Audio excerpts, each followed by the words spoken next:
जय हिंद, वंदे मातरम। स्वागत है आपका टीचिंग प्रो मिशर यूट्यूब चैनल पर। दोस्तों, आज की इस वीडियो में हम बात करेंगे विषाणु जनित रोगों की। इस क्लास में हम देखेंगे कि प्रमुख विषाणु जनित रोग कौन कौन से हैं तथा उनसे कौन कौन सा अंग प्रभावित होता है। आइए इस क्लास में सबसे पहले हम देखेंगे कि डेंगू। तो डेंगू रोग होता है, उसका वाहक वायरस होता है वो आर्बो वायरस होता है। डेंगू रोग का वाहक वायरस क्या होता है? आर्बो वायरस होता है तथा डेंगू से प्रभावित अंग होता है वो यकृत होता है। डेंगू से प्रभावित अंग क्या होता है? यकृत होता है। आइए इसके बाद देखते हैं खसरा। तो खसरा रोग का वाहक वायरस होता है वो पैरामिक्सो वायरस होता है, अर्थात पैरामिक्सो वायरस के कारण ही खसरा रोग होता है तथा खसरा से प्रभावित अंग होता है वो यकृत होता है। आइए दोस्तों इसके बाद देखते हैं चेचक। तो चेचक रोग होता है, उसका वाहक वायरस होता है वो बेरियोला वायरस होता है तथा चेचक से प्रभावित अंग होता है वो त्वचा होती है तथा चेचक के कारण त्वचा पर स्थायी निशान आ जाते हैं।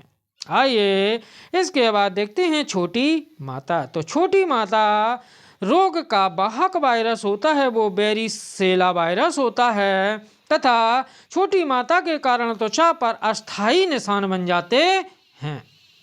आइए दोस्तों इसके बाद देखते हैं इन्फ्लुएंजा। तो इन्फ्लुएंजा रोग होता है, इसका वाहक वायरस होता है वो आर्थोमिक्सो वायरस होता है। इन्फ्लुएंजा का वाहक वायरस क्या होता है? आर्थोमिक्सो वायरस होता है तथा इन्फ्लुएंजा रोग से प्रभावित अंग होता है वो श्वसन तंत्र होता है। आइए इसके बाद देखते हैं स्वाइन फ्लू। तो स्वाइन फ्लू रोग का वाहक वायरस होता है वो H1N1 वायरस होता है, अर्थात H1N1 वायरस के कारण स्वाइन फ्लू रोग होता है तथा स्वाइन फ्लू रोग से प्रभावित अंग होता है वो फेफड़ा या श्वसन तंत्र होता है। आइए इसके बाद देखते हैं पोलियो। तो पोलियो रोग का वाहक वायरस होता है वो एंटीरो वायरस होता है, अर्थात एंटीरो वायरस के कारण ही पोलियो रोग होता है तथा पोलियो रोग से प्रभावित अंग होता है वो उसे तंत्र का तंत्र कहते हैं। अर्थात पोलियो से प्रभावित अंग कौन सा होता है? तंत्र का तंत्र होता है। इसके बाद देखते हैं कि पीलिया। पीलिया को हेपेटाइटिस भी कहा जाता है तथा पीलिया रोग होता है वो उसका वाहक वायरस होता है वो हेपेडीना वायरस होता है, अर्थात हेपेडीना वायरस के कारण पीलिया रोग होता है तथा पीलिया रोग में प्रभावित अंग होता है वो यकृत होता है। आइए दोस्तों इसके बाद देखते हैं एड्स। AIDS AIDS। तो एड्स रोग होता है, उसका वाहक वायरस होता है वो HIV होता है तथा एड्स रोग से प्रभावित अंग होता है वो मनुष्य की रोग प्रतिरोधक क्षमता प्रभावित होती है। एड्स रोग में मनुष्य की रोग प्रतिरोधक क्षमता प्रभावित होती है। इसके बाद देखते हैं रेबीज। तो रेबीज रोग का वाहक वायरस होता है वो रहबड़ो वायरस होता है। रेबीज रोग का वायरस क्या होता है? रहबड़ो वायरस होता है तथा रेबीज रोग से प्रभावित अंग होता है वो तंत्र का तंत्र होता है। आइए दोस्तों इसके बाद बात करते हैं सार्स या किलर निमोनिया। तो सार्स या किलर निमोनिया होती है, उसका वाहक वायरस होता है वो कोरोना वायरस होता है तथा इससे प्रभावित अंग होता है वो श्वसन तंत्र होता है।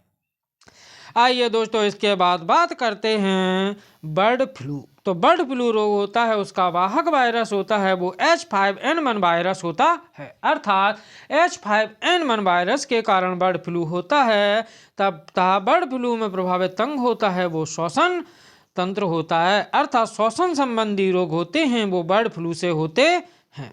आइए दोस्तों इसके बाद देखते हैं जुकाम। तो जुकाम वायरस होता है, उसका वाहक वायरस राइनो वायरस होता है, अर्थात राइनो वायरस के कारण जुकाम होता है तथा जुकाम में प्रभावित अंग होता है वो श्वसन नलिका होती है, अर्थात जुकाम में से प्रभावित अंग कौन सा होता है? श्वसन नलिका होती है। इसके बाद देखते हैं इबोला। इबोला रोग होता है, उसका वाहक वायरस होता है वो इबोला वायरस होता है, तथा इबोला वायरस से प्रभावित अंग होता है वो रक्त प्रणाली होती है। इबोला से कौन सा अंग प्रभावित होता है? रक्त प्रणाली प्रभावित होती है। आइए इसके बाद देखते हैं कि विषाणु की खोज सर्वप्रथम रूस के वैज्ञानिक इवान बिस्की ने। विषाणु की खोज सबसे पहले किसने की? इवान बिस्की ने। कब की? 1892 में की। यदि दोस्तों वीडियो अच्छा लगा हो तो लाइक और सब्सक्राइब करना ना भूलें। जय हिंद, जय भारत।